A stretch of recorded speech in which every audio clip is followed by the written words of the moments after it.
Sí, Nico, se te escucha bajito. Bueno, a ver qué podemos hacer.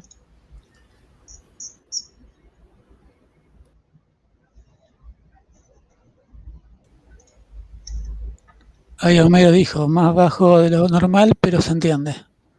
Excelente, excelente. A ver si descubro por qué se escucha bajo.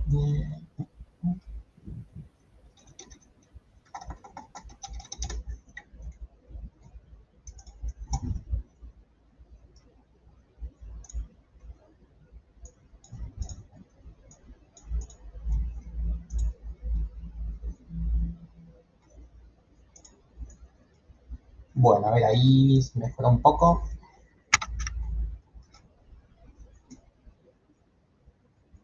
¿Me escucha mejor ahí? ¿No? Estaba en 98%, así que... Bueno, buenísimo, vamos a dejarlo así entonces. Vamos arrancando entonces, comparto pantalla.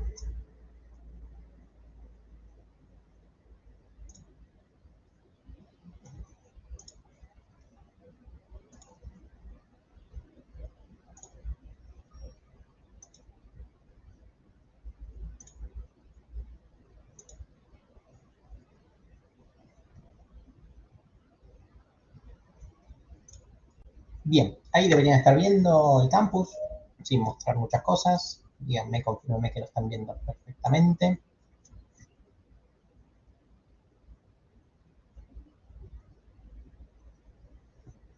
Sí, se ve el campus. Excelente, bueno, gracias. Bueno, bienvenidos a los que se unieron a la cursada en esta última clase. Recordemos un poco cómo era esta modalidad. Las primeras clases, las primeras 6, 7 clases, eran de lo que se llamaba sistemas basados en conocimiento, y de ahora en más vamos a pasar a hablar un poco de qué es explotación de la información. La clase que viene tenemos parcial, solamente con los de sistemas basados en el conocimiento. Ese parcial después tiene un recuperatorio en 15 días, y todo el resto está ligado a la segunda parte de la materia. Como para entender un poco por qué está desligada así la materia y qué relación tiene entre la primera parte y la segunda, es que me tomé unos minutitos para mostrar esto que teníamos de la clase 2 o de la clase 3. Primero, hagamos un breve repaso por las cosas que se vieron en sistemas basados en conocimiento. Antes de empezar con eso, si alguno quiere grabar y graba, me avisa y le doy unos segunditos para que grabe, porque esta clase no la tengo grabada y estoy tomando final, así que no voy a poder grabar hoy.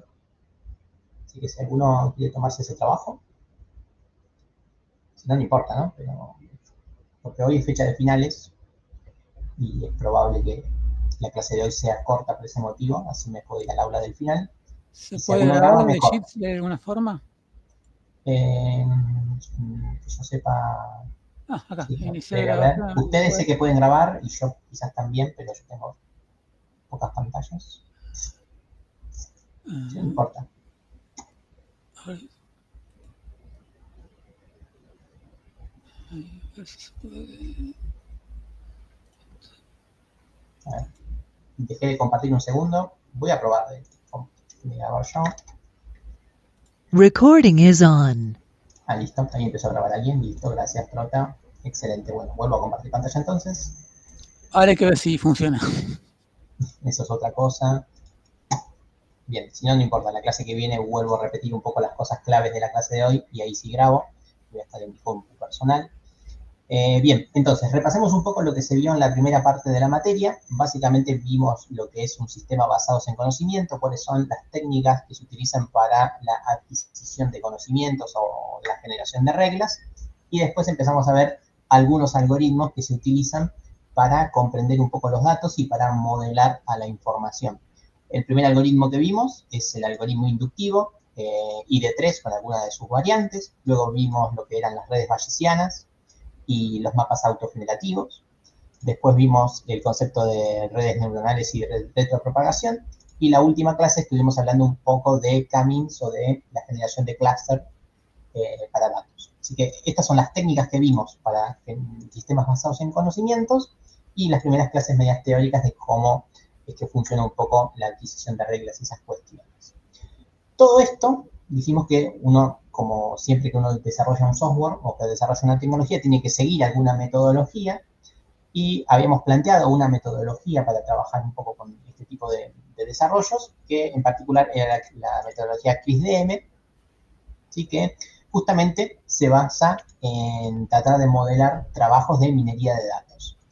Y eso tenía 6 etapas, o 7 según la bibliografía que uno lea, pero a priori uno tiene 6 etapas, donde en cada una de estas etapas obviamente hay actividades, como en toda metodología, pero principalmente voy a hacer énfasis en algo que en alguna de las grabaciones siempre menciono, y es lo siguiente.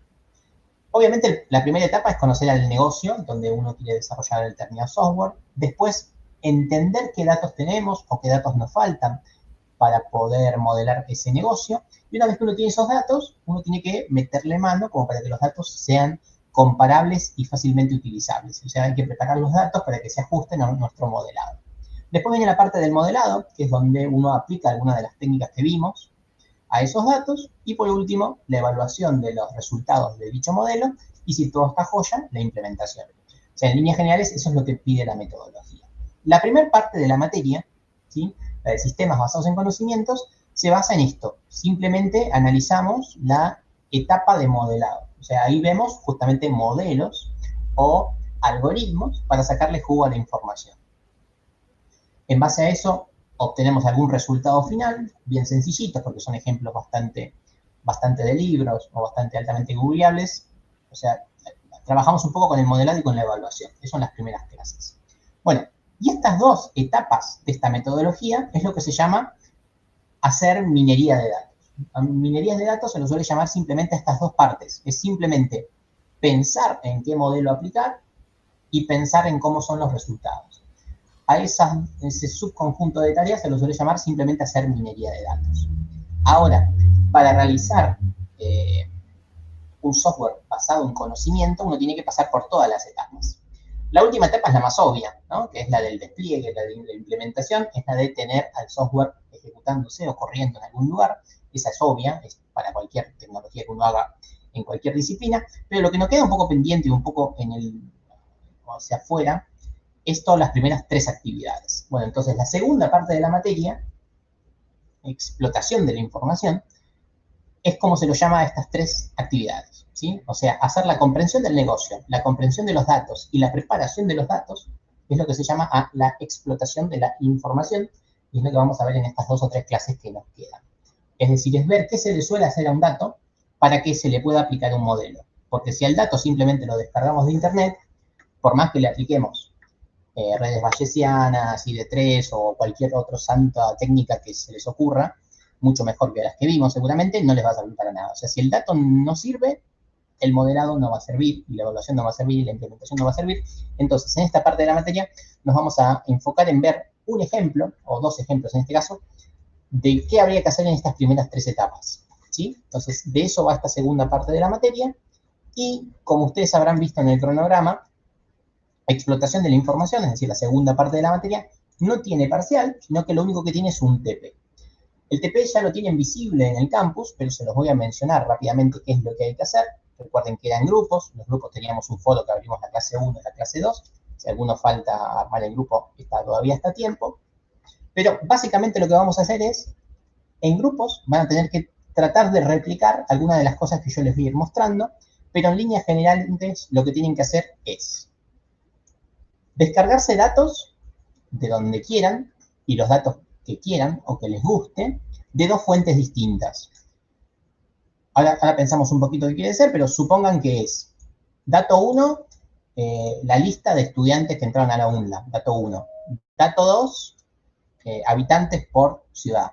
No sé, datos totalmente desligados a priori, y tratar de relacionarlos, ¿sí? Entonces, cada estudiante por ahí tiene una localidad o un lugar de nacimiento. Bueno, ahí van a tener que hacer un linkeo con que cada estudiante va a estar asociado a un registro de los de las ciudades, por ejemplo, ¿no? Pero bueno, acá la primera dificultad es esa, descargarse 2 datos que se los pueda relacionar de alguna forma, ¿sí?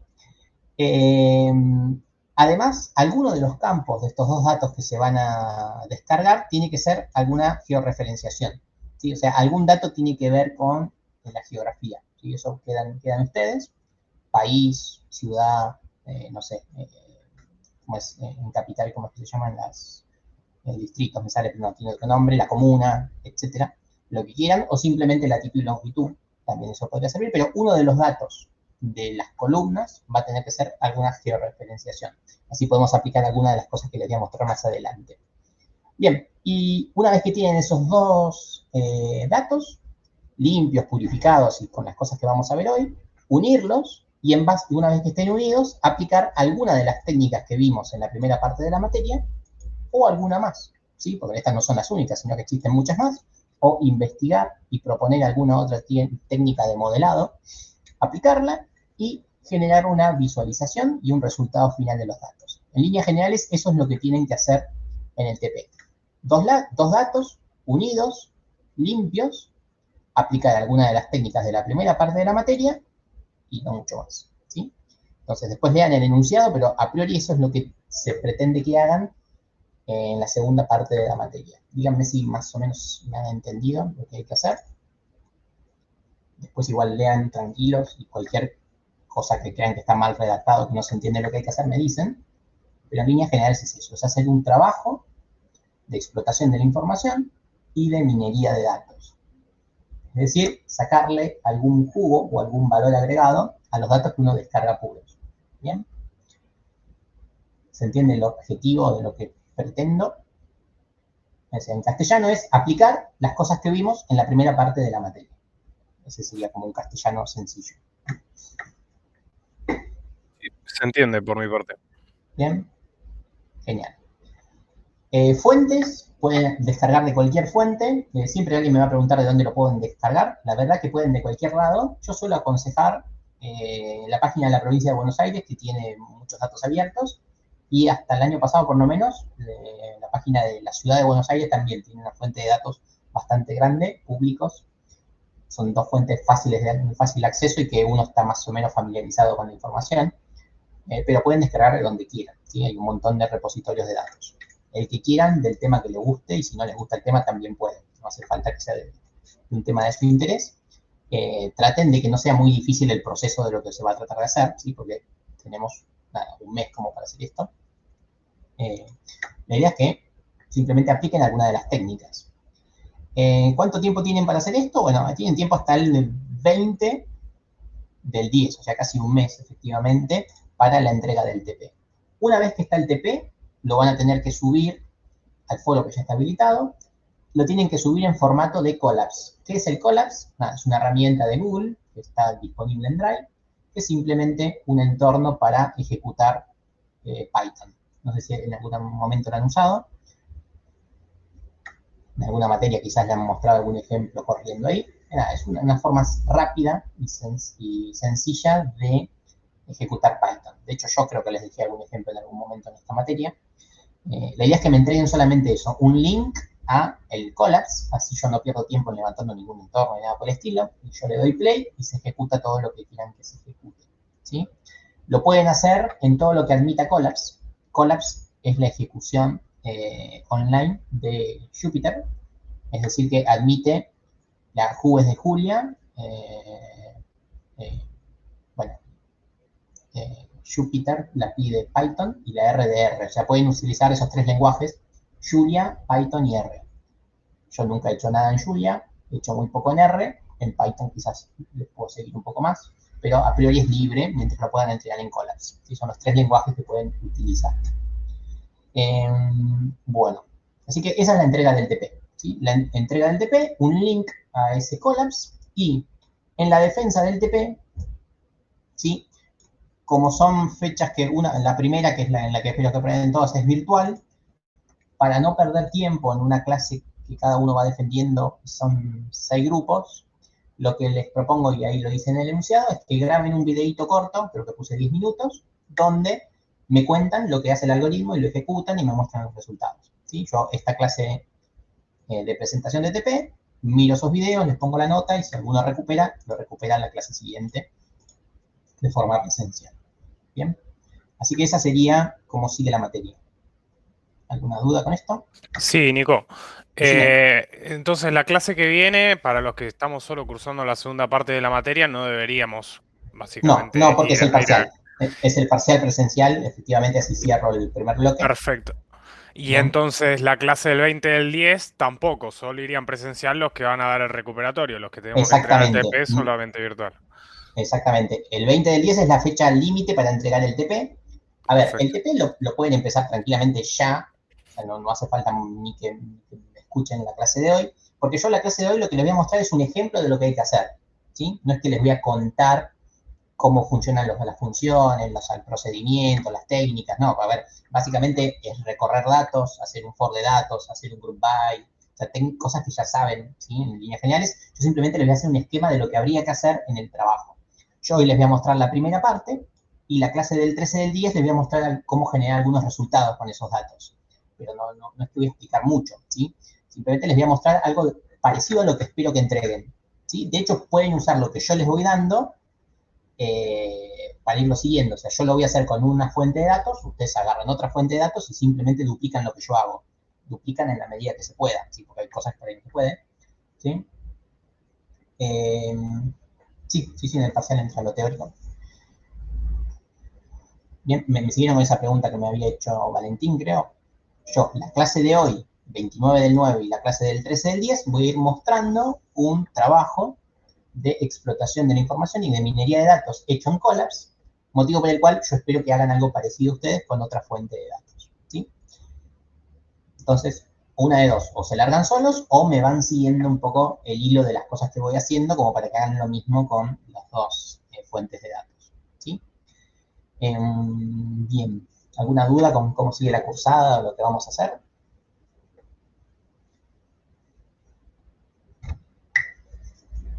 Perfecto, bien.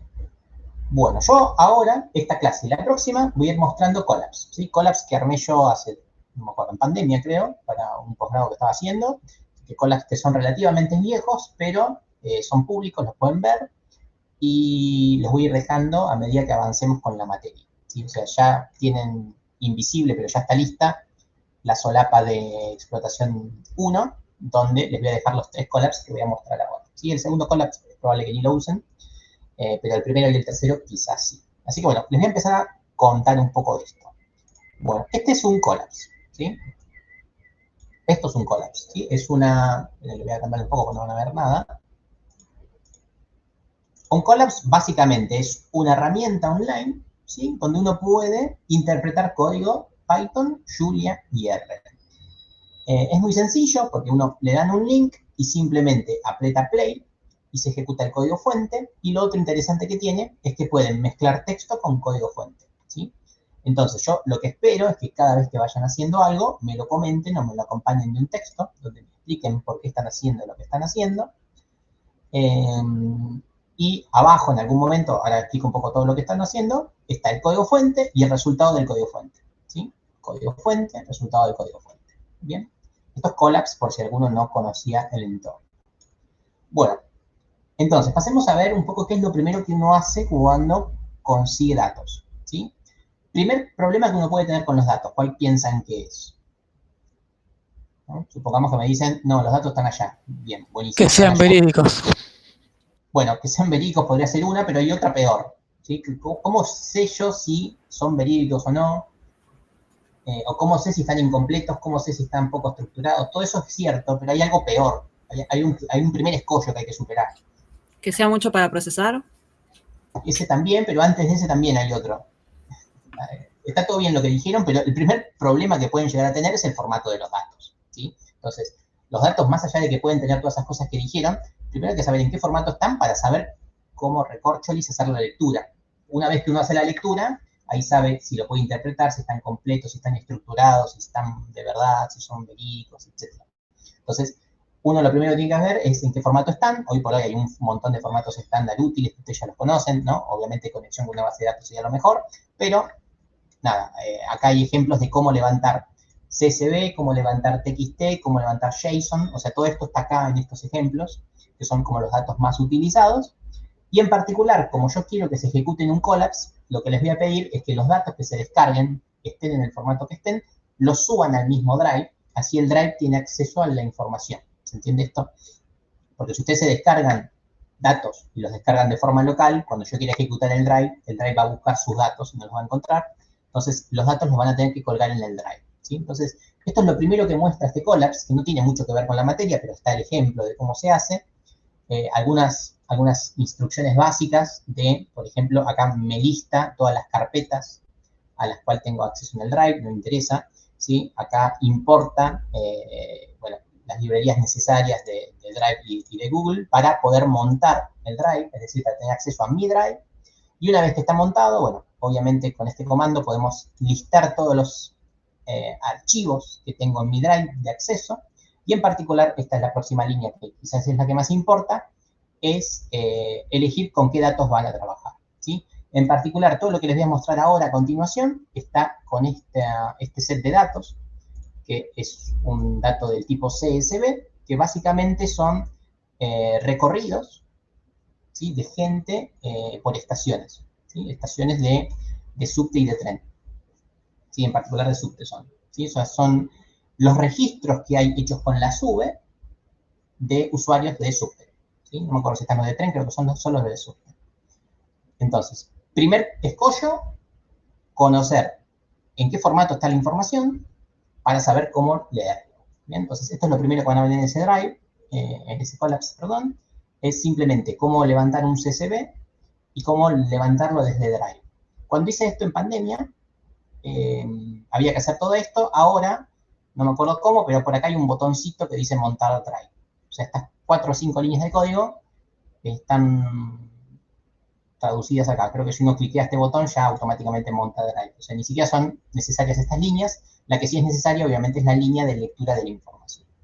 Bien, entonces, analizamos lo primero que uno tiene que hacer, ¿sí?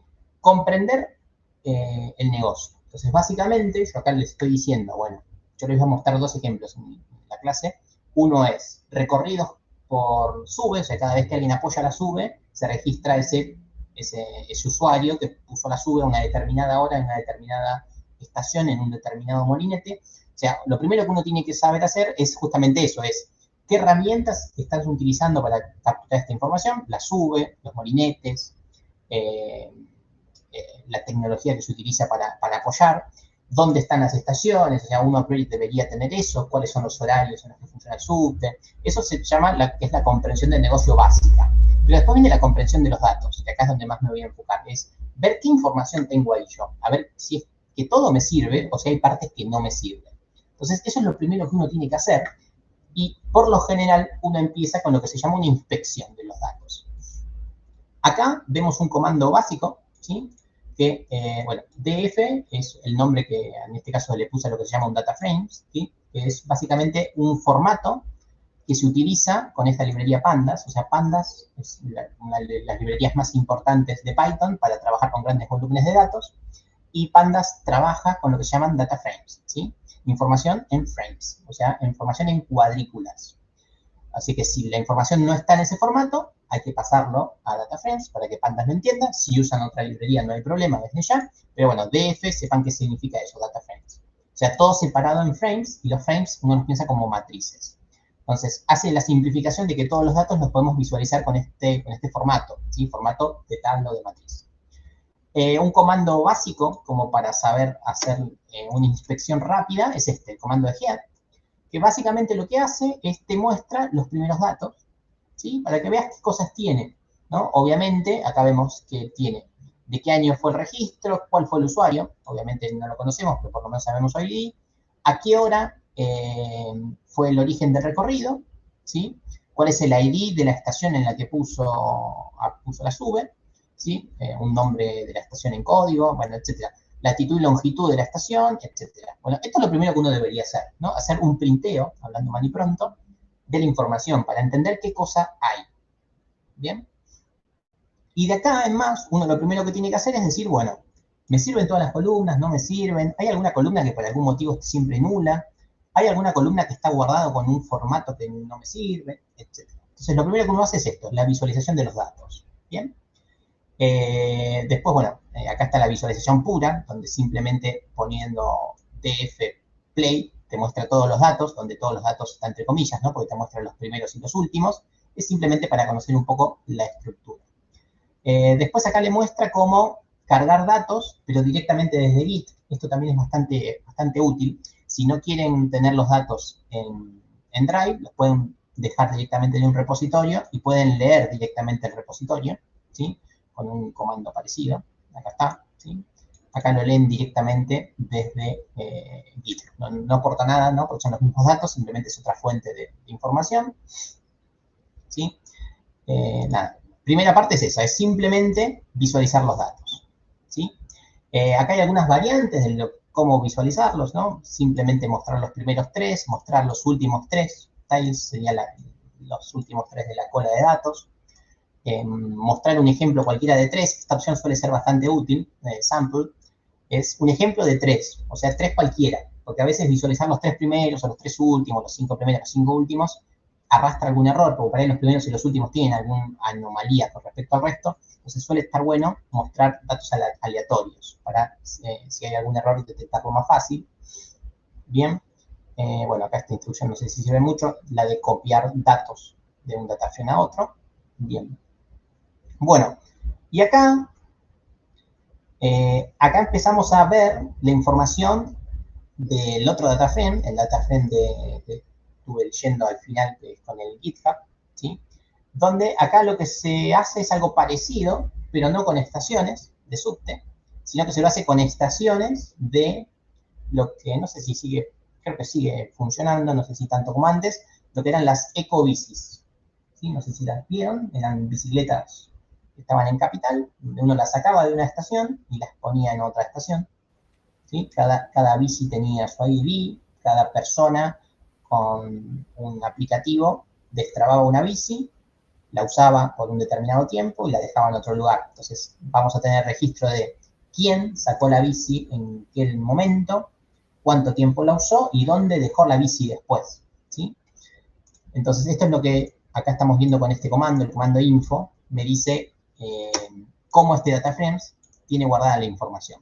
Me dice, bueno, se está guardando quién sacó la bici en un ID que es un flotante, a qué hora sacó la bici en un elemento del tipo times, o sea, en un objeto, cuánto tiempo la usó en un flotante, bueno, etcétera. No vale la pena seguir así. Bueno, el sexo lo debe estar guardando en algún elemento del tipo string o parecido, pero este es otro comando interesante. O sea, cuando uno hace la inspección de los datos, hay que conocer las columnas, qué columna te sirve, qué columna no te sirve, y fundamental conocer el tipo de dato de cada columna, ¿sí? Porque si no, después no vamos a saber cómo trabajarlo. Bien. Bueno, obviamente existen un montón de técnicas para ver los datos en Python, pero un simple for muchas veces nos puede ser útil también para entender cómo está guardada esta información, ¿no? Ir iterando por cada una de las filas y obteniendo valores, eso desde ya que es válido.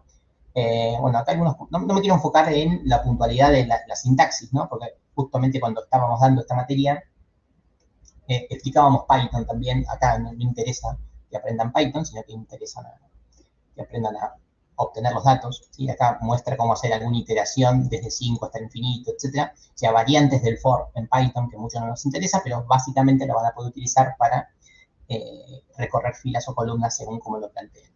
Después, obviamente, obtener datos de primera fila, tercera fila, sexta fila, la que quieran, eso es fácil. Y también cómo podemos hacerlo para movernos, dada una determinada fila, los últimos elementos a partir del 5, etc. ¿Sí? No interesa mucho esto, son variantes del for. Bien, sigamos avanzando un poco. Uno de los primeros problemas que uno se topa cuando ya visualizó los datos, ya eligió qué columnas utilizar, qué columnas no utilizar, tipos de datos.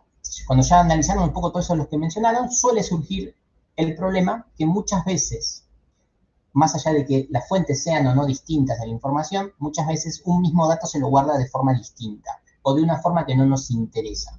Entonces, por ejemplo, si uno está trabajando en Python, sabe que tiene que utilizar el snake case para las variables y eso es todo minúscula, guiones bajos, por ejemplo, ¿no? Entonces, acá uno podría detectar que, vamos acá arriba, fecha, hora de retiro, en el data frames que tengo de la lectura del CSV, fecha estaba con mayúscula. A mí eso mucho no me gusta, ¿no? Para respetar exactamente el estándar de codificación, la F me encantaría que esté en minúscula. Entonces, por lo general, una de las primeras tareas que uno hace con un dataset es el de renombrar datos, o columnas en este caso, que no respetan tu estándar de programación, ¿sí? O de trabajo que estás siguiendo. Entonces acá básicamente, acá estamos renombrando las columnas con un nombre que a mí me interese para la programación, porque después yo voy a tener que programar algo para estos datos. Entonces, si yo no sé cómo se llaman las columnas o si los nombres de las columnas no son intuitivos para mí, me va a complicar la vida. Entonces, bueno, acá en este caso particular se renombran todas las columnas. Esa es una tarea que por lo general uno tiene que hacer para que después pueda trabajar tranquilo, o incluso si después uno está utilizando un framework, ¿sí? Los frameworks necesitan que las variables respeten un formato, entonces si no se respeta el framework no va a funcionar, etc. Entonces, bueno, acá muestro cómo quedan los datos, pero con esta edición que acabo de hacer, ¿sí? Es un poco obvio para nosotros que estamos cancheros con programación, pero todo lo que estoy haciendo lo estoy haciendo en memoria, ¿sí? En ningún momento estoy alterando el dato puro. Esa es una cuestión importante que tienen que tener presente. Al dato original, el dato descargado, el dato que alguien me proporcionó, ese dato no lo toco, ¿sí? Jamás. O sea, todas las cosas que están viendo en pantalla las van a hacer siempre en memoria o con un duplicado del archivo. Nunca hay que meter mano en el archivo original, porque eso puede, primero que se pueden equivocar y pueden generar un problema irrecuperable, y segundo que están manipulando datos que eran originales, no pueden cambiarlos, ¿sí? Entonces eso tenganlo presente. Yo lo tendría que haber dicho al principio, pero todo esto es sobre duplicados o en particular en memoria, sobre este data frame, ¿sí? Bueno, hasta acá me van siguiendo un poco con el relato, ¿no? Yo estoy haciendo mucho scroll y no estoy haciendo énfasis en la sintaxis, porque no interesa la sintaxis, sino que vean los pasos que uno tiene que hacer. Sí, se te sigue, no te preocupes. Buenísimo, gracias. O sea, básicamente hay que entender los datos, y si algo del dato no te gusta o tenés que arreglarlo, ahí eso es lo primero que hay que hacer. O sea, primero tenés que estar conforme con los datos, ¿sí? Habíamos hecho algo similar, exactamente, bien, sí. Bien. Bueno, sigamos.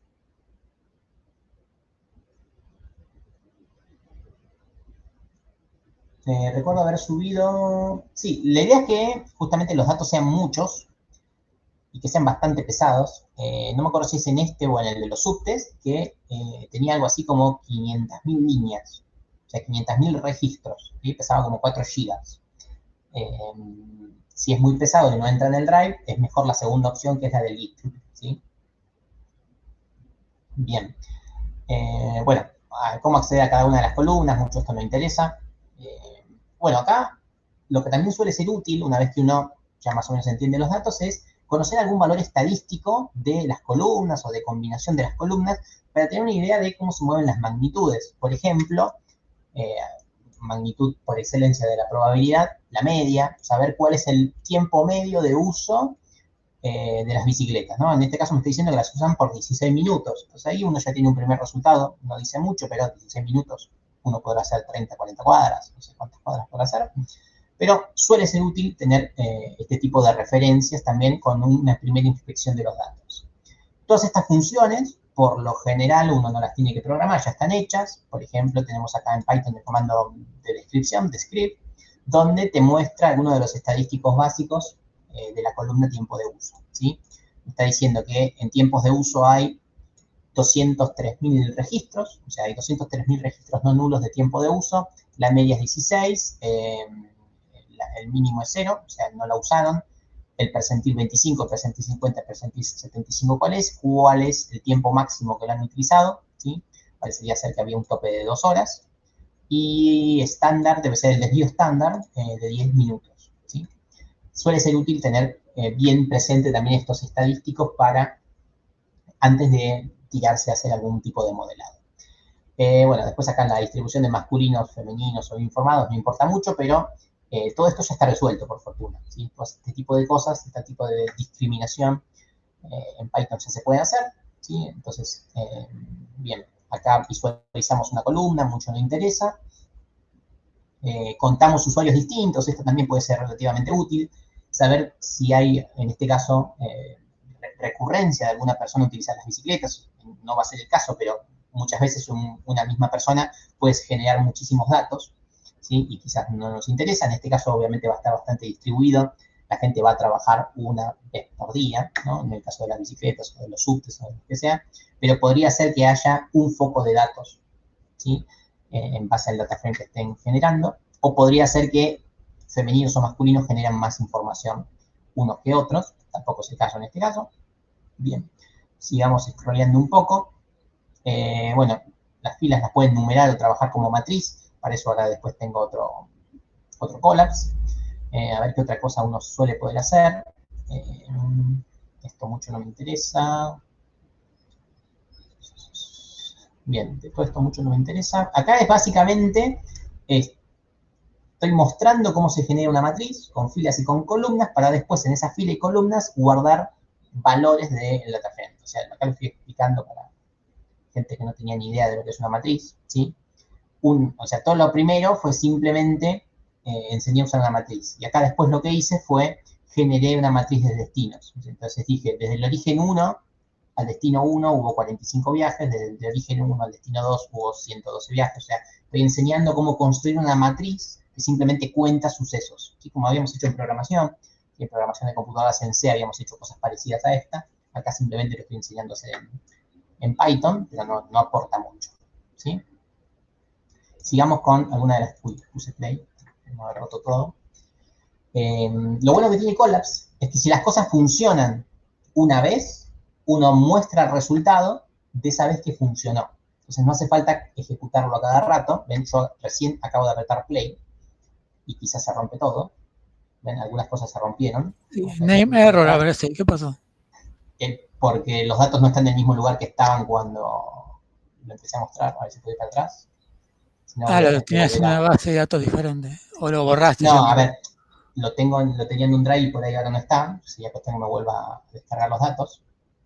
A ver si puedo volver atrás, supongo que sí. O sea, eso que estaban viendo era la ejecución del momento que mostré esto el año pasado. Y ahí estaba todo en un determinado lugar y ahora quizás no. Bien, no encuentro ningún atrás. O sea, puedo hacer atrás con el código, pero no atrás con los resultados. Ahora después lo chequeo. Pero bien, sigamos. Bueno, acá básicamente lo que estoy mostrando hacer es cómo se utiliza el comando que en Python se llama lock. ¿Sí? Que básicamente es el comando equivalente a la agrupación de datos en base de datos. O sea, acá tampoco estamos viendo nada importante. Está agrupando los datos, ¿sí? Para estas dos estas dos parámetros en particular. ¿Sí? Estamos buscando estaciones que tengan legislatura y que tengan Estados Unidos. ¿Sí? Entonces acá no se ve el resultado, pero me va a mostrar los resultados, me va a mostrar las filas o columnas que tienen Estados Unidos y, voy a dar otra palabra, legislatura. ¿Sí? Acá no se rompieron todos los procesamientos. A ver qué más nos puede servir de esto. Bueno, acá sigue explicando el comando de agrupación. Acá está mostrando cómo se hace un group by con un data frame, ¿sí? Me está agrupando por origen, ¿sí? Y después me están visualizando solamente los datos cuando son de 25 de mayo y cuando son de Acevedo, ¿sí? Entonces me está diciendo, cuando fuiste a 25 de mayo o Acevedo, agrupado por origen, o sea, para cada origen, cuántas veces o en qué momento se fue a 25 de mayo y Acevedo, ¿sí? Me importa mucho eso. Bien, a ver qué otro comando puede ser útil. Nada, acá distintos tipos de índices y de iteraciones sobre las columnas, eso no me interesa. Acá tampoco, acá me dice cómo recorrer para atrás con agrupación de índices, o sea, son cosas puntuales que no me interesa que sepan hacer, sino simplemente que puedan inspeccionar los datos. No, esto no me interesa. Bien, siguen siendo variantes de lo mismo. Bueno. Perdón por el scroll, sé que eso es horrible el scroll. Ah, bueno, esto es importante. Acá sí, hagamos una pausa acá. Que más allá de que no se esté ejecutando porque perdí el data frame, más allá de eso, lo que suele ser súper útil e importante es saber cuándo alguna columna o alguna fila es nula. ¿Sí? ¿Por qué? Por ahí en alguna materia vieron, o quizás lo dije yo en alguna, cuando un dato es nulo, ¿qué hacemos con eso? ¿Cuáles son las alternativas de qué hacer con un dato nulo? Supongamos que tengo la lista de estudiantes de ustedes y todos tienen el campo de datos, todos lo tienen el campo de datos, pero justo Trota no tiene ese campo. Entonces, ¿qué hago con ese dato? Entonces, acá hay varias alternativas. En particular, ahí como lo dijo Nicolás, podés eliminarlo y ya fue, listo, esa es una. Ahora, quizás hay muchos nulos y eliminar todos esos nulos es un problema porque te estás perdiendo información. Quizás ver de conseguir esa información de otra fuente, costoso, laborioso y quizás imposible, puede ser, o reemplazarlo por algún valor representativo. Y como bien dijo por ahí también Nicolás, efectivamente muchas veces cuando el dato es numérico, se pueden utilizar algunos artilugios que si tenemos muchísimos datos, tenemos 1 millón de estudiantes, y solamente Trota no tiene la edad, a esa edad la podés reemplazar por un dato que no repercuta tanto en el procesamiento de la información. Entonces muchas veces se lo puede reemplazar por la media o por la mediana, o uno ajustará alguna de los estadísticos tradicionales para que ese dato lo completás con un dato que no va a repercutir en tu graficado o en tu interpretación de la información. ¿Sí? Entonces acá está bueno tener una idea de cuántos nulos hay. Si solamente falta uno y tenés muchos datos, bueno, ahí por ahí quizás hasta vale la pena eliminarlo directamente. Pero si son más de uno y si tenés muchos datos, quizás cambiarlo por algún estadístico suele ser útil. La media y la mediana, reitero, suelen ser las técnicas más utilizadas para reemplazar. ¿Sí? De hecho, acá es lo que se está haciendo. Está reemplazando las filas nulas por el valor medio de esa fila. ¿Sí? Así que es una técnica bastante aceptada y utilizada. ¿Sí? Bien, a ver, sigamos. Bueno, acá ejemplos de cómo se utiliza el group by. ¿Sí? Y creo que no hay mucho más en este. O sea, simplemente fueron comandos básicos y pasos a seguir sobre lo que hay que hacer con un data frame. ¿Sí? Me disculpo, perdón por el scroll. Bueno, acá algunos resultados de esta primera agrupación. ¿Sí? Tenemos agrupación por origen, Facultad de Medicina, Independencia y Vera Peñalosa. Y estamos mostrando el sexo y el tiempo de uso de cada uno. No representa nada, simplemente para entender la sintaxis o entender la distribución de datos. Bien, sigamos. Bueno, acá vuelvo a mostrar toda la información, no me interesa. Bien. Bueno, este es el primer ejemplo que van a tener subido. ¿Sí? Yo voy a tratar de levantarlo otra vez para que tengan todos los resultados finales visibles.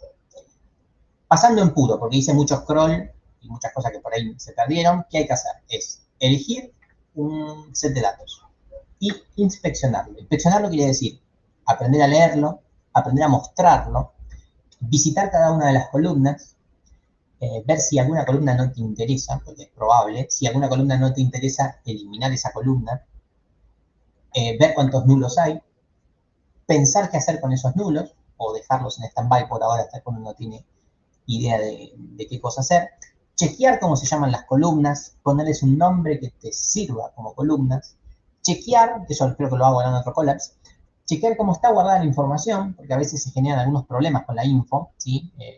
Algún decimal que a veces está guardado con punto, a veces está guardado con coma, bueno, todo eso hay que trabajarlo para que esté guardado en el mismo formato. Verificar si en todos lados, por ejemplo, es case sensitive o no es case sensitive, por ahí uno me puso Agustín Trota con mayúscula y después viene Ezequiel Beltri y me pone todo en minúscula. Eso me puede generar problemas para después ejecutar un modelado. Por ejemplo, otra cosa que me suele generar, por ejemplo, a mí cuando cargo las notas, me genera mucho ruido que hay algunos que en el nombre tienen el apellido y el apellido tiene el nombre. Eso me parte al medio cuando cargo las notas. Eso no sé por qué se generó ese problema, pero seguramente en el cargado de datos alguien lo cargó invertido. ¿Sí? A veces pongo ordenar por apellido y me aparece Pérez primero, claro, porque se llama ahí, porque me puso primero el nombre y después el apellido. Entonces, todo ese tipo de cosas es lo primero que hay que hacer. ¿Sí? Y, lamentablemente, ahí hay que utilizar estrategias o técnicas bastante rudimentarias o a mano, o sea, los cambios hay que hacerlos a mano. ¿Sí? Bueno, esta es la continuación de ese collapse. ¿Sí? Este collapse creo que es el que menos van a usar, porque en este collapse lo que enseñé en ese curso es bueno, acá trabajo con las ecobicis del 18, otra vez con las bicicletas, seguimos con el mismo data frame, pero acá les enseñé a estos estudiantes a hacer funciones, porque reitero, no sabían nada de Python, ustedes ya saben Python, entonces acá explica cómo hacer funciones, ¿sí? Y cómo llamarlas desde otro lugar, eso no les va a importar tanto. Lo que sí quizás les va a importar es tener una función para hacer cada una de las cosas. Una función que limpie los nulos, una función que cambie las columnas de nombre, una función que complete con el valor medio los nulos, etc. ¿Sí? O sea, ustedes ya saben hacerlo porque ya saben mucho de programación. Entonces no le van a sacar mucho valor a este segundo collapse, quizás al tercero sí. Pero bueno, acá tienen algunas de las cosas que se suele hacer. Por ejemplo, las tildes suele ser otro problema. A veces está con tildes, a veces está sin tilde, a veces tiene la tilde invertida por allá uno saber el idioma, el teclado, lo que sea. Entonces, suele ser útil eliminar las tildes directamente o detectar tildes y forzarlas a que sean de un único formato. Entonces, ese es un trabajo que también puede que tengan que hacer con DataFriend, ¿sí? Bien, así que esa por ahí está buena. ¿Cómo haríamos para reemplazar tildes? Es bastante útil. Bueno, acá es lo mismo. Cuenta los potenciales reemplazos, es decir, cuántos están nulos. Bueno, acá hay una función que cuenta cuántas veces se pasó por determinadas estaciones. Nada, anecdótico. Entonces acá simplemente está como haciendo lo mismo que allá, que en el otro collapse, pero con funciones y procedimientos. Bien. Ya les decía, este creo que es el que menos van a tener que trabajar. Otra fuente de trabajo importante. Las días, fechas, ¿sí? Las fechas en general.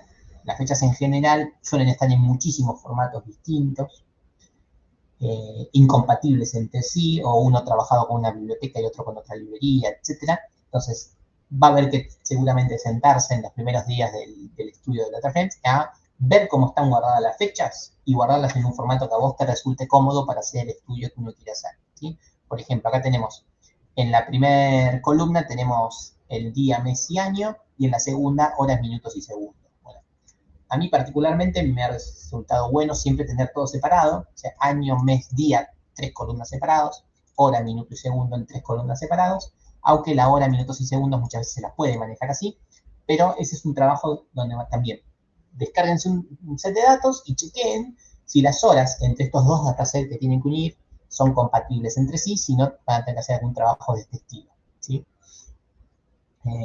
Sigamos. Bueno, acá les muestra cómo cambiarle el nombre a las columnas, que eso totalmente ya saben cómo hacerlo, cómo retirar datos en un determinado formato, ¿sí? Me interesa mucho.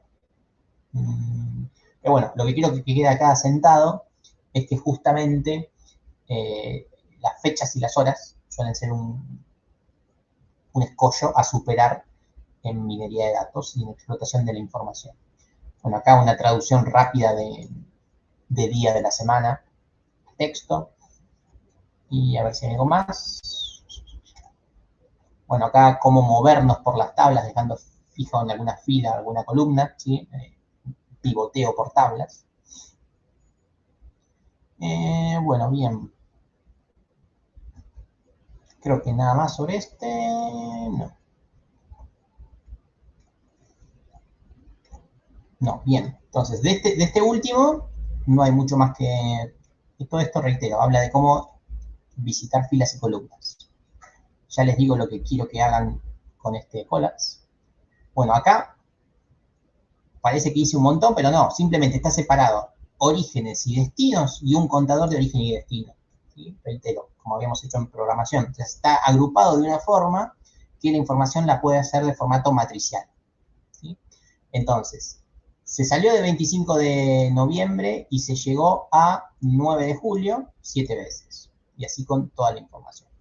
Y obviamente, si uno mira con mucho cariño, en la diagonal da un valor altísimo, porque en la diagonal se guarda la cantidad total de registros. ¿Sí? Es como que la diagonal, como yo no puedo salir de una estación para llegar a la misma, ahí se guarda el acumulador de la misma fila. ¿Sí? Bien, en programación lo habíamos hecho, pero en C, bastante más caótico. Bien. Otro scroll rápido. Nada más, no me interesa mucho más. De este collapse, lo que quiero que vean es que todo lo que estuvimos viendo en el primer collapse, está bueno tenerlo modularizado en funciones y en procedimientos, y rescatamos que si tienen alguna fecha, o fecha y hora, vean cómo trabajarlo para después poder sacar algún resultado tangible. Y si se animan o si ya ven relativamente útil, pueden generar algún tipo de, está acá abajo, algún tipo de matriz con algún resultado sencillito de una o de dos columnas. ¿Bien? O sea, eso es lo primero que tienen que hacer con este segundo collapse. O sea, primer collapse, inspeccionar los datos, ¿sí? Con todo lo que vimos en el primero. En el segundo, como mucho, trabajar con las fechas, purificar esto de las tildes, estrategia de los nulos, y si se animan, ya generar alguna matriz con resultados. Hoy por hoy, incluso con el asistente que tiene collapse, es muy fácil hacerlo, o sea, verdaderamente no es que tienen que saber hacerlo, sino que con el asistente lo van a poder lograr, sino que simplemente van a tener que elegir bien qué columnas quieren sumar, qué columnas quieren visualizar, etc. ¿Sí? Entonces, hasta ahora, en estos dos collapses que vimos, simplemente esto, visualización de datos y retoque de datos. Yo se los muestro en collapse separados, pero tiene que estar todo en el mismo collapse, ¿sí? Hasta acá vamos bien. Una vista rápida de lo que pretendo que hagan, no tan extenso. O sea, ustedes primero van a jugar mucho con el collapse hasta conseguir un resultado bueno. ¿Sí? Acá en el collapse yo, como esto lo iba haciendo en el momento, iban quedando los pasos, incluso los pasos que no funcionan, como para que vean cuál es el paso correcto.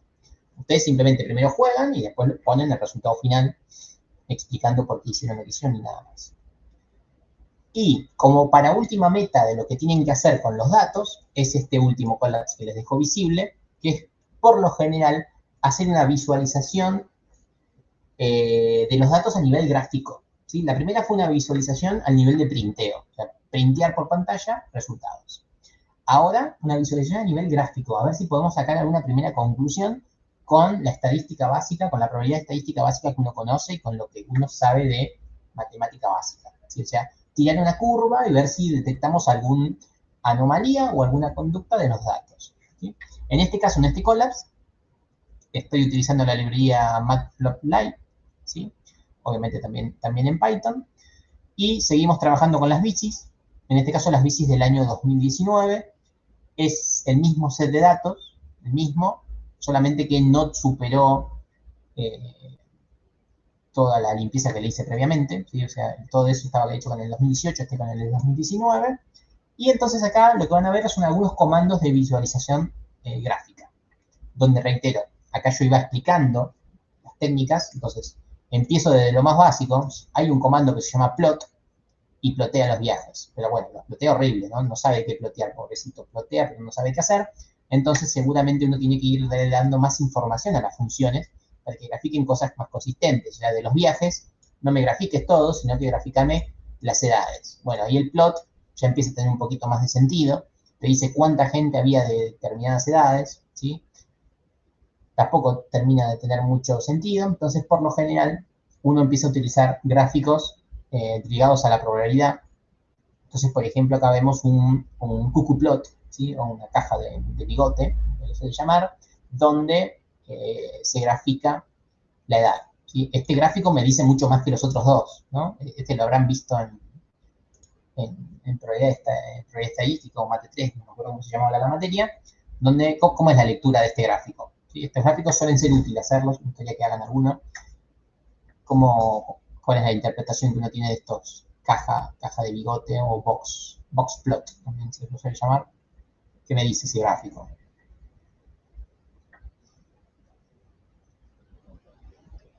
¿Se acuerdan la lectura de esto? Valor máximo, valor mínimo, ok. No me acuerdo de haberlo visto, che. Sí, en Proba seguro que lo vieron. Pero bueno, básicamente es, agarra todos los datos y te muestra en algún color representativo, en este caso en verde, me dice cuál es el valor de la media, ¿sí? Medio mediana, eso calculo se puede configurar. Me dice que la media de las edades es de 30, o sea, en promedio, la gente de 30 es la que usaba la bici. Pero además te dice cómo está el percentil 25, o sea, más o menos 25, tenemos gente de 40 y gente de 22. O sea, en ese rango se mueve el 50% de los datos. Después tenemos dos desvíos estándar, tenemos gente de 60 y gente de menos de 20.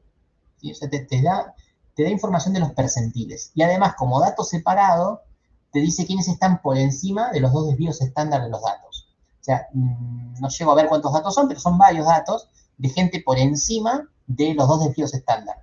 O sea, hay bastante gente por encima de los 60 que también usó la bici. Sobre un volumen de 200.000, acá hay 15 puntitos. Entonces, son pocos datos, pero así todo hay bastante. Entonces, esto te da mucha información.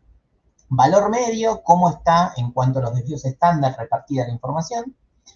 Este es un gráfico útil. Después otro gráfico relativamente útil también es, obviamente, el gráfico curvo, donde vemos la densidad de edades distintas. Entonces acá vemos algo que obviamente es compatible, más o menos a los 30 es donde tenemos el máximo, ¿sí? Acá está en densidad.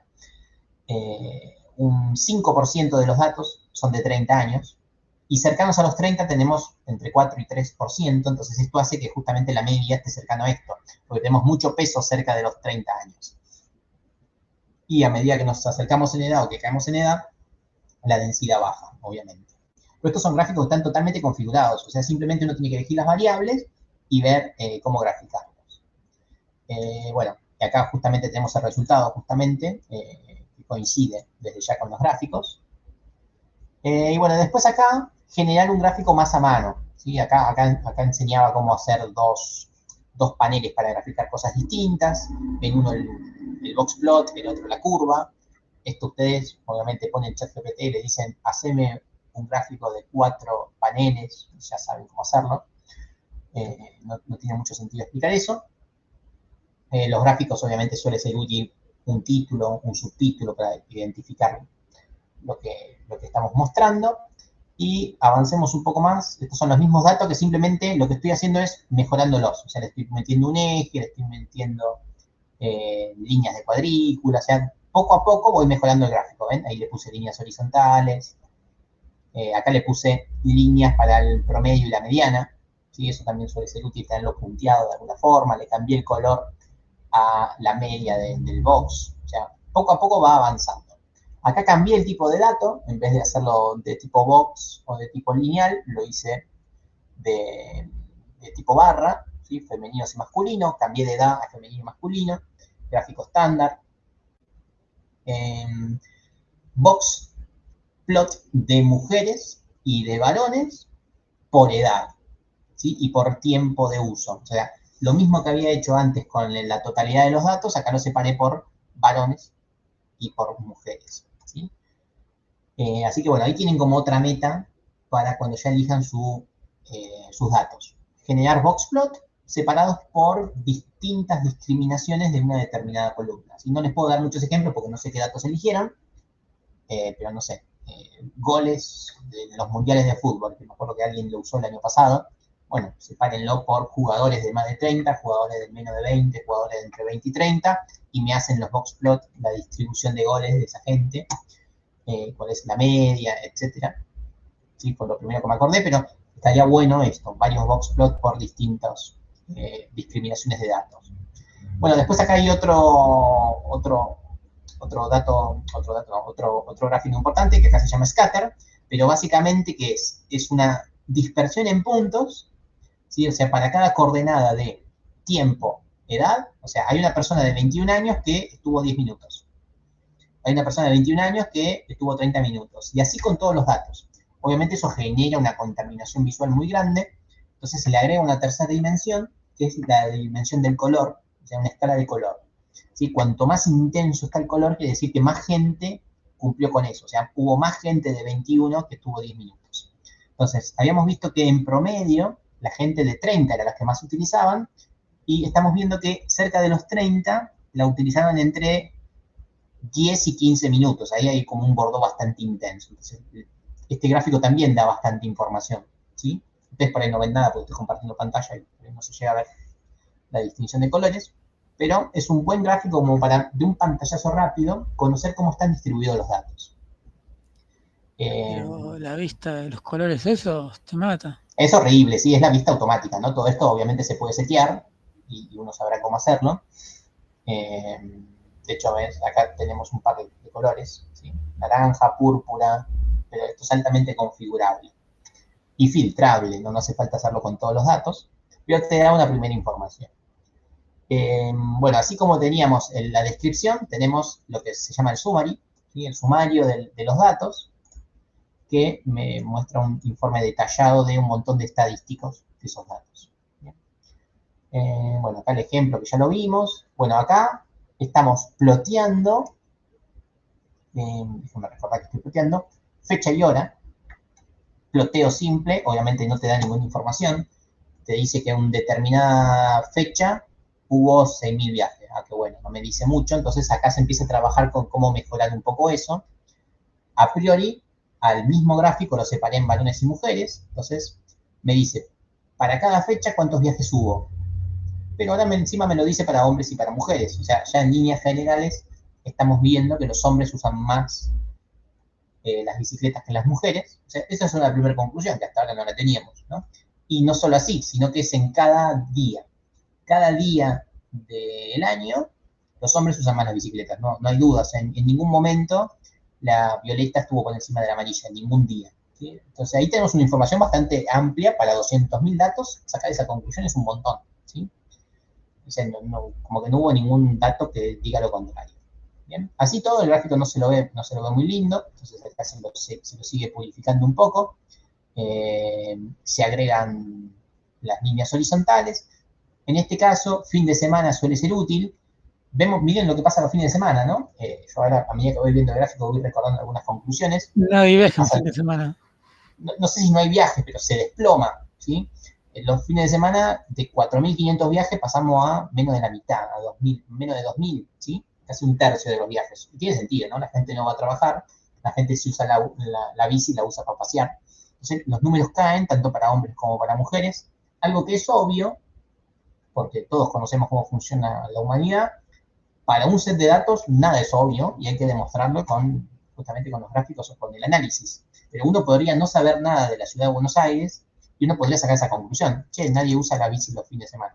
Y sí, amigo, ¿quién no va a usar? Es la respuesta, pero es importante que estas técnicas se utilizan incluso para campos o negocios que uno no conoce, ¿sí? Bueno, después acá también, gráfico puro, gráfico de barras para todas las estaciones. No se entiende nada, ¿no? Acá están todas las estaciones, cuántos viajes en cada estación. Vaya uno a entenderlo. Entonces, a la siguiente, lo que se trata de hacer es empezar a purificar un poco esto. Solamente me muestra las 20 estaciones más utilizadas y me la muestra como gráfico de barra, ya tiene más sentido, ¿no? En vez de mostrar las, no sé cuántas eran, 500 estaciones, me muestra las 20 más utilizadas. Ya el gráfico tiene más sentido.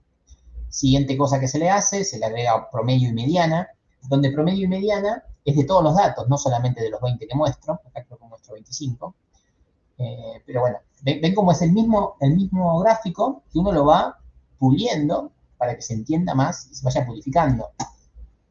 Después, había una mediana, había una media. ¿Qué estación cumple con esa mediana y esa media? No sé si es útil, pero la técnica está. Simplemente visualizar la estación promedio, la estación que más refleja la mediana y la media.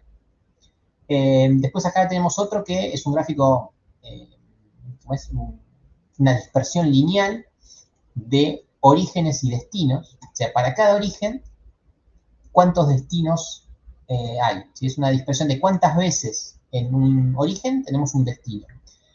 Si fuera totalmente la bisectriz del ángulo, querría decir que hay una distribución totalmente lineal, o sea, para cada origen hay un destino, ¿sí? Cosa que no pasa, pero bueno, obviamente no me está dando información, así que lo seguimos purificando.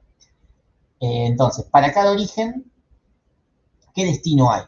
¿Sí? Entonces, si yo me paré en un lugar, sé a dónde voy, y eso a priori uno no sabría cómo hacerlo, entonces con ese gráfico estoy tratando de mejorar un poco esto. Seguimos. Acá le agregué la regresión lineal para ver si los puntos están con esa regresión o no. Y acá se detecta puntos dispersos de esta regresión. O sea, todos los puntos parecerían estar acobijados por la recta. Sin embargo, estos 3 puntos son que están totalmente difieren, ¿sí? O sea, son destinos que son poco utilizados a comparación del resto. ¿Bien? Suele ser útil eso también, identificar esos destinos en este caso. Acá le agregué los nombres para identificar cuáles son esos puntos. Nada, son simplemente técnicas, no quiere decir que las usen, le cambié el color, eso no importa mucho. Y bien, acá termino. Bueno, entonces, este es el tercer collapse que van a tener visible. Mostré un montón de cosas, no quiere decir que tienen que hacer todo eso. Resumen de lo que pueden sacar del tercer collapse. Del tercer collapse, utilizar algún gráfico estadístico y sacar una primera conclusión de los datos. Yo les aconsejo utilizar el QQplot, el boxplot, que es el que vimos acá. Este es un gráfico donde uno puede sacar mucha información. Y, ¿por qué no algún gráfico lineal? Algún gráfico lineal para ver cómo se distribuye algún campo de lo que sea que estén eligiendo. Y después quizás compararlo con el sumario de los datos. ¿Dónde está? Acá, sumario de los datos. ¿Sí? Comparar si el sumario coincide con lo que ustedes están graficando y si se animan, algún gráfico así de calor. Si los gráficos de calor hay que pensarlos un poquito más porque pueden dar una chanchada cósmica. O sea, hay que pensar bien con qué campo hacerlo y tener idea de las magnitudes, porque puede ser feo. Pero esos son como 3 objetivos. ¿Sí? Entonces, para cerrar ya la clase, ¿qué tarea tienen de acá hasta el próximo encuentro? Elegir un set de datos. Un set de datos que a priori puede ser cualquiera, pero háganle una primera inspección a ver si les va a servir o no. ¿Sí? Pero es una porquería muy difícil de usar. Y una vez que tienen ese set de datos elegido, ver si lo pueden contraponer con otro set de datos. Yo en la próxima clase les voy a mostrar eso. Es, dado 2 sets de datos, cómo unirlos. Hay un montón de técnicas para unirlos. Ustedes ya las conocen incluso seguramente. Pero cómo unirlos.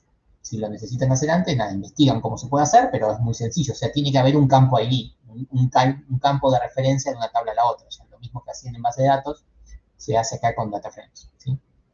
Entonces, objetivos, se descargan uno. Primera visualización a ver si sirve. Una vez que creen que sirve y que hay algún otro campo clave para descargarse otro de las frames, hacer la visualización, hacer la purificación, sacar los números, pulir las fechas, pulir las columnas y algunos primeros gráficos. O sea, ese es como el resumen de todo lo que les acabo de mostrar hoy, pero no haberlos atosigado con el scroll. Pero son como metas claras que tienen que tener para la próxima clase.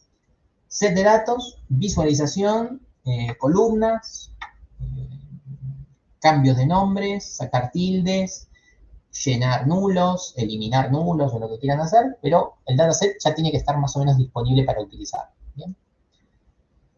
Así que bueno, ¿alguna duda con esto que he dicho? ¿Con cómo sigue la materia y esas cosas? Mientras voy poniendo visible todo esto.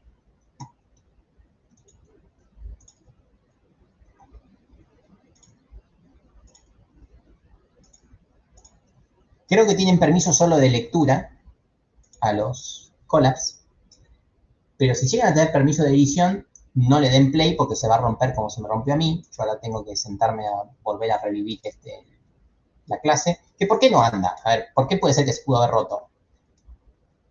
Pueden ser 2 cosas. Cosa número 1, Python es un lenguaje interpretado. O sea, a priori uno puede ejecutar las líneas en cualquier orden y no hay problema. El problema es que seguramente la línea que ejecuté dependía de alguna previa. Entonces, ese es el primer foco de error. Y el segundo foco de error es que quizás el drive no estaba montado. Voy a ponerme a ejecutar todo a ver si simplemente era eso. Si no, después me siento a salvarlo. Pero si por algún motivo tienen acceso de editor, no le den play. ¿Sí? La pregunta. No, solo el TP grupal. ¿Sí? Si está mal, yo les digo y me lo vuelven a subir o me lo arreglan un poco. ¿Sí? La consigna del TP, está subido, sí, la consigna del TP, hay una solapa que dice TP, después la leen bien y si hay alguna duda me preguntan por privado o lo vemos en la clase que viene, pero en líneas generales es descargarse 2 data frames, saberlos unir, utilizar técnicas para la limpieza de datos y aplicar alguna de las técnicas que vimos en la primera parte de la materia. ¿Sí? Cualquier técnica, pero alguna de esas. Bien, ya corrió.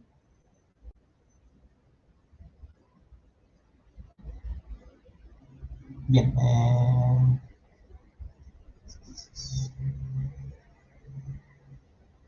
Bueno, corrió, se rompió una parte nada más. Después veo cómo recuperarlo, pero bueno, por lo menos salvé la parte de las matrices que se había roto. Eso ya se ve. Bueno, un poco anda esto. Bien, ¿alguna duda más?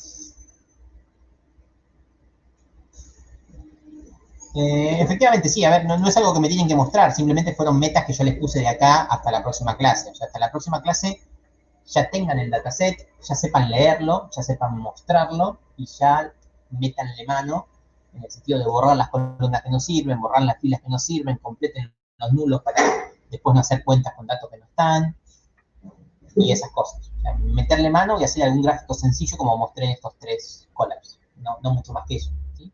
Si ya se animan a utilizar alguna técnica, utilicen alguna técnica. O sea, no hay problema. ¿Sí? Por ahí dicen, acá estaría bueno separar en clúster. Listo, busquen cómo se separa en clúster y vean que separarlo. O sea, pero a priori no sería la meta que ya hagan todo, pero si ya se animan, pueden seguir por ese lado.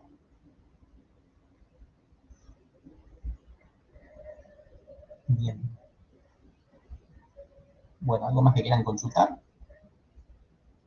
Después el que grabó la clase, creo que era Agustín, si quiere me pasa el link o me pasa el archivo y lo cuelgo en el campus. Recording has stopped. Bien. Ahora a ver si se grabó. Ah, eso es otra cosa, y cómo se grabó. Bien. Bueno, si no hay más preguntas, voy cerrando, no sé si me voy para el final. Nada, ya dejo esto visible y cuando Agustín me pase el video, también lo dejo la grabación por si alguien no pudo verla. Así que bueno, cualquier cosa me chiflan. Genial, estamos viendo. Buena semana para todos. Un abrazo. Chao, chao.